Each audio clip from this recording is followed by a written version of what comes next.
ایک ایسی شخصیت جو برادری کے اعتبار سے اونچی نہیں، قبیلے کے اعتبار سے اونچی نہیں، رنگ و روپ کے اعتبار سے اعلیٰ اور بہترین نہیں، پیسے اور دولت کے اعتبار سے بہت ہی اعلیٰ نہیں، لیکن اللہ سے کے نبی سے، اللہ کے محبوب سے ایسی محبت ہے کہ اس کی مثال نہیں مل سکتی۔ وہ کون شخصیت ہے؟ حضرت بلال حبشی، سبحان اللہ، پوری امت کے سرتاج، ہمارے آنکھوں کے نور، ہمارے دل کے سرور ہیں۔ کیسی محبت ہے! اللہ کے پیارے محبوب جب پردہ فرما گئے، مدینے میں گھومتے تھے، ٹہلتے تھے، تو دیکھ کر کے انہیں بڑا قلق ہوتا تھا کہ یہ وہ مدینہ ہے۔ شام چلے گئے، بہت دن شام میں رہے۔ جب بہت دن ہو گیا شام میں رہتے ہوئے، ایک رات آقا سرکار دو عالم صلی اللہ تعالی علیہ وسلم کی زیارت نصیب ہوئی۔ حضور نے ارشاد فرمایا، اے بلال، بہت دنوں سے تم ملاقات کرنے نہیں آئے، بھول گئے، چھوڑ دیا ہم کو؟ جیسے ہی خواب میں سرکار کو دیکھا اور یہ فرمان سنا، اٹھے اور راکی میں اپنا بوریا بستر باندھا۔ بیٹوں نے پوچھا کہاں جا رہا ہے ابا؟ مدینہ۔ ارے کوئی قافلہ جائے گا، اس کے ساتھ جائیے، سواری کا انتظام کر دیتے ہیں، آپ کے لیے لوگوں کا انتظام کر دیتے ہیں، ایسے کیسے جائیے گا؟ کہا کہ نہیں، اب جب سرکار نے کہہ دیا ہے تو پھر رکنے کا سوال نہیں۔ یہ محبت ہے کہ جب سرکار نے اشارہ دے دیا کہ اے بلال ہم سے ملنے نہیں آئے، اب تو ہم کو جا کے ملنا ہی ہے، چل پڑے وہاں سے۔ لمبا سفر، شام سے مدینے کا کوئی آج کے جیسا سفر تو ہے نہیں کہ ٹرین پہ بیٹھے اور پہنچ گئے۔ دشواریوں سے گزرتے ہوئے مدینہ پہنچے۔ دن کا وقت تھا، در رسول پہ حاضری دی، حاضری دے کر کے خوب روئے دھوئے۔ اب ظہر کا وقت قریب تھا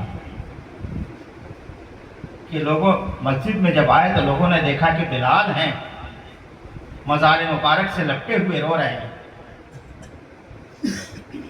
مسجد نبی کے مؤذن کو کسی نے کہا کہ ارے بلال آئے۔ کون بلال؟ مؤذن رسول اللہ آئے۔ ظہر کا وقت قریب ہے، انہی سے اذان دلواؤ۔ سالہ سال ہو گئے ان کی اذان سنے ہوئے۔ اب انتظار میں ہے کہ حضرت بلال نکلے حجرے سے تو اذان کے لیے کہیں نکلے۔ لوگوں نے کہا کہ اے بلال، آپ اتنے زمانے پر آئے ہیں، اذان دے دیجیے، ہم لوگ سننا چاہتے ہیں نبی کے زمانے کی اذان، آپ کی زبان سے جو آپ دیا کرتے ہیں، وہی اذان جو آپ مکے میں کعبے کی چھت پر چڑھ کر کے دیا کرتے ہیں، وہی اذان جو مدینے کی مسجد نبوی سے گونجتی تھی، وہی اذان دے دیجیے، جس اذان کو سننے کے لیے ہمارے آقا بیتاب رہا کرتے تھے، وہی اذان دے دیجیے۔ حضرت بلال حبشی نے کہا کہ نہیں ہو سکے گا ہم سے، ہم جس کو سنانے کے لیے اذان دیتے تھے وہ نظر نہیں آ رہا۔ سبوں نے ضد کیا، خبر پہنچی حضرت فاروق اعظم تک، امیر المومنین ہیں، خلیفۃ المسلمین ہیں۔ وہ آئے، آنے کے بعد حضرت بلال حبشی سے عرض کیا کہ اے بلال، اذان دے دو، تمہاری اذان سننے کے لیے بیتاب ہے۔ حضرت بلال حبشی نے ان کو بھی رد کر دیا، کہا کہ نہیں ہو سکتا، نہیں دیں گے۔ اب لوگوں نے مشورہ کیا کہ اذان کا وقت ہو گیا ہے، تاخیر ہو رہی ہے، کیا کریں؟ حضرت بلال حبشی تو اذان دینے کے لیے تیار نہیں، تو کسی نے مشورہ دیا حضرت فاروق اعظم نے کہ جاؤ حضرت امام حسن اور حسین کو بلا کے لاؤ، جب وہ کہیں گے تو بلال اذان دے دیں گے۔ غور کیجیے کہ صحابہ کرام حسنین کریمین کی عظمت کو کتنا پہچانتے تھے۔ कितना समझते थे। खबर गई, हजरत इमाम हसन और हुसैन आए, हजरत बिलाल मस्जिद नबी में बैठे हैं, दोनों आके दाहिने बाएं बैठ गए और अर्ज किया, आप तो हमारे चचा के जैसे हैं, चचा आज आपसे हम अजान सुनना चाहते हैं, जो अजान आप मेरे नाना के ज़माने में दिया करते थे वही अजान सुना दीजिए। अब हज़रत बिलाल हबशी के लिए इनकार करना मुश्किल हो गया, कैसे इनकार करें, नबी के नवासों का की अर्जी है, नबी के नवासों का हुक्म है, नबी के नवासों की बात है। कहा कि ठीक है, अब आप शहजादे लोग कह रहे हैं तो हम अजान पुकार देते हैं। खड़े हुए मिंबर पे अजान देने के लिए। अब अजान शुरू की हजरत बिलाल हबशी ने। हजरत बिलाल हबशी के अजान का अंदाज ये था, अब इस मोहब्बत को गौर कीजिएगा, असल इसी पॉइंट पर कि अजान जो नमाज के लिए दी जा रही है, अजान जिसमें अल्लाह अकबर की सदा है, अजान जिसमें रब की बुलंदी और उसके बरतरी का ऐलान है, जिसमें उसकी रुबूबियत की शहादत है, वो अजान जब हजरत बिलाल हबशी दे रहे हैं तो मिंबर पर खड़े होकर के अजान देते हैं। और हमेशा उनकी अजान का ये अंदाज रहा कि अजान देते देते जब अशहदु अल्ला इलाहा इल्लल्लाह कह चुके तो जब अशहदु अन्ना मुहम्मदर रसूलुल्लाह कहते थे तो कहने के बाद रुक जाते थे। सुभान अल्लाह, कहे कि रुकते थे। आज कोई बीच में रुक करके कुछ और काम करे तो लोग फतवा लगा देंगे,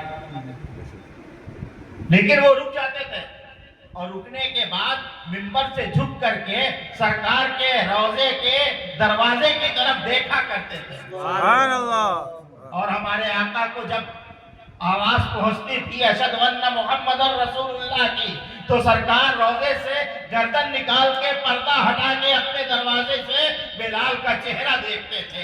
दोनों की निगाहें टकराती थी, सरकार मुस्कुराते थे, बिलाल मुस्कुराते थे। और फिर अल्लाह के नबी सल्लल्लाहु अलैहि वसल्लम का चेहरा जब पर्दे के अंदर वापस चला जाता तो बिलाल हबशी आगे की अजान देते। ये अंदाज था मोहब्बत का। हर नमाज में, हर अजान में हजरत बिलाल हबशी को सरकार का चेहरा देखना लाजमी है। जब तक हुजूर का चेहरा न देखते थे वो अजान आगे नहीं बढ़ाते थे, रुकी रहती थी अजान। साहबा इंतजार में रहते थे, बिलाल अजान आगे कहें, जब सरकार का चेहरा देखेंगे तब ना। आज भी हजरत बिलाल ने अजान दी, अजान दी, और जब अशहदु अन्ना मुहम्मदर रसूलुल्लाह पर पहुंचे, रुके, आदत के मुताबिक झुक के सरकार के रोजे की तरफ देखा। अब पर्दा हटे, अब पर्दा हटे, अब पर्दा हटे, पर्दा नहीं हटा। सरकार तो खुद पर्दा फरमा चुके हैं, पर्दा नहीं हटा। बिलाल इंतजार में देखते रहे और जब उन्हें याद आया कि सरकार तो पर्दा कर चुके हैं, वहीं पर बेहोश होकर के मोहब्बत में गिर पड़े।